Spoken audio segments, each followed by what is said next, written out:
Hello student, मैं हूँ आरती शर्मा। आज मैं लेकर आई हूँ आप सबके लिए बिहार पुलिस के लिए मोस्ट इम्पॉर्टेंट क्वेश्चन जो सीधे एग्जाम में आने वाले हैं। चलिए तो देखते हैं। क्वेश्चन 22 क्वेश्चन है, ये फर्स्ट वीडियो है। इसमें आपको VVI क्वेश्चन कराए जाएंगे। तो चलिए देखते हैं फर्स्ट क्वेश्चन क्या है। फर्स्ट है, विश्व की सर्वाधिक वर्षा कहाँ होती है? विश्व की सर्वाधिक वर्षा कहाँ होती है? तो ये होती है मासीराम में। ये मासीराम में होती है जो मेघालय राज्य में स्थित है। नेक्स्ट, भारतीय संविधान की उद्देशिका में 42वें संविधान द्वारा निम्नलिखित में से कौन सा शब्द नहीं जोड़ा गया है? तो भारतीय संविधान की उद्देशिका में जो है गणतंत्र शब्द नहीं जोड़ा गया है। नेक्स्ट है, निम्नलिखित में से कौन सा एक जीवाणु जनित रोग नहीं है? तो इसका आंसर है, सही आंसर हो जाएगा इन्फ्लुएंजा। इन्फ्लुएंजा जो बैक्टीरिया से संक्रमित रोग होता है, इन्फ्लुएंजा। नेक्स्ट है, मतदान की आयु को 21 वर्ष से घटाकर 18 वर्ष की गई थी। कब की गई थी? ये किस संशोधन के द्वारा की गई थी? तो ये 61वें संविधान संशोधन के द्वारा की गई थी जो 1989 में हुआ था। ये 61वें संविधान संशोधन। नेक्स्ट है, स्वच्छ भारत मिशन के तहत खुले में शौच मुक्त घोषित होने वाला प्रथम राज्य कौन सा था? स्वच्छ भारत मिशन के तहत खुले में शौच मुक्त घोषित होने वाला प्रथम राज्य कौन सा था? तो ये था सिक्किम। ये सिक्किम राज्य था। नेक्स्ट है, सुप्रसिद्ध फिल्म गांधी का निर्देशन किसने किया था? सुप्रसिद्ध फिल्म गांधी का निर्देशन किसने किया था? ये किया था रिचर्ड एटनबारो ने। रिचर्ड एटनबारो ने किया था। जीएसटी का पूरा अर्थ क्या होता है? जीएसटी का पूरा अर्थ क्या होता है? तो जीएसटी का पूरा अर्थ होता है goods and service tax. Goods and service tax. Option number ये सही हो जाएगा, goods and service tax. Next है, नर्मदा नदी मध्य प्रदेश में कहाँ से निकलती है? नर्मदा नदी जो है मध्य प्रदेश में कहाँ से निकलती है? तो इसका सही आंसर हो जाएगा अमरकंटक की पहाड़ियों से।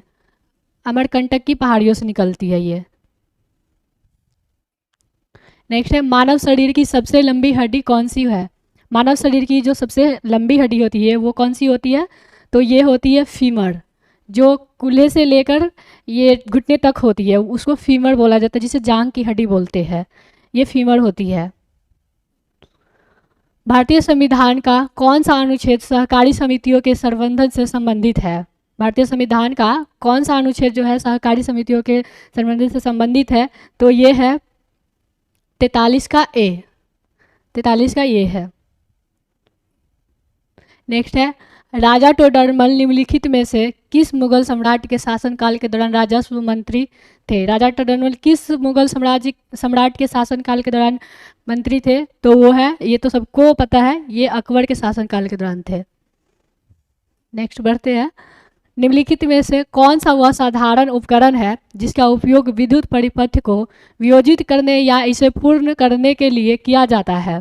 तो वो कौन सा है? यह है प्रतिरोधक। नेक्स्ट देखते हैं, कोलंबस ने किस बंदरगाह से अपनी महान यात्रा के लिए प्रस्थान किया था? कोलंबस ने किस बंदरगाह से अपनी महान यात्रा से प्रारंभ किया था? तो ये है पालोस बंदरगाह। पालोस बंदरगाह से अपनी महान यात्रा को प्रारंभ किया था कोलंबस, वो जो स्पेन की समर्थन से ये अमेरिका की खोज की थी कोलंबस। नेक्स्ट है, निम्नलिखित में से कौन सा प्रोटोकॉल ईमेल सेवाओं के लिए उपयोग किया जाता है? निम्नलिखित में से कौन सा प्रोटोकॉल ईमेल सेवाओं के लिए उपयोग किया जाता है? तो इसका सही आंसर हो जाएगा SMTP। SMTP। नेक्स्ट क्वेश्चन है, गांधी जी ने 1917 में चंपारण सत्याग्रह क्यों संचालित किए? गांधी जी ने 1917 में चंपारण सत्याग्रह क्यों संचालित किए? तो ये किए दमनकारी नील बगान व्यवस्था के खिलाफ। चंपारण में हो रहे किसानों, जो नील की खेती करने वाले किसान थे, उनके साथ हो रहे अंग्रेजों के द्वारा शोषण किया जाता था, उनके लिए ये किसान आंदोलन था जिसका नेतृत्व गांधी जी कर रहे थे। तो ये गांधी जी का पहला सत्याग्रह था, पहला आंदोलन था। नेक्स्ट देखते हैं, गांधी जी ने दांडी मार्च कहाँ से आरंभ किया। गांधी जी ने दांडी मार्च कहाँ से आरंभ किए थे, तो ये किए थे साबरमती आश्रम से। साबरमती आश्रम से किए थे, जो 12 मार्च 1930 से आरंभ किए थे। ये 24 दिन की यात्रा थी और 78 स्वयंसेवकों के साथ किए थे, जो पहुँचे थे 5 अप्रैल 1930 को।